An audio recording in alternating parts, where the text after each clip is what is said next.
Okay. Okay. Rich, It's all the probably Because way I don't on have stage. I don't have an option to go Oh. to The Yeah, spatial amplify. audio. I even don't when I think turn my spatial back, audio's I can working still hear him properly. really loud. I don't Okay, think it's the spatial it's audio the is sound working thing. How to properly. get up Yes. there? Yeah, I don't think it's Yeah, working right. spatial This audio is supposed for to be everyone else is spatial working audio. already, but I don't think it's working for you. We're having audio Yeah. The problems person in has to all give states. Try them re-entering permission to fly. for the audio. See if that works. I don't got think he ya. can re-enter Merlin because the event's over, right? I'm a should be re-enter moderator. room. I can re-enter. Re-enter I can room as re-enter. well. I'm a Okay, moderator. that's right.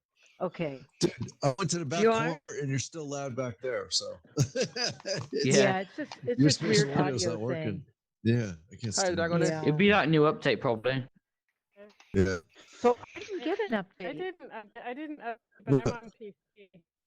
It may have been from a Sounds week better. ago because I've been on It for was a on, week. yeah, Oh, 4.22.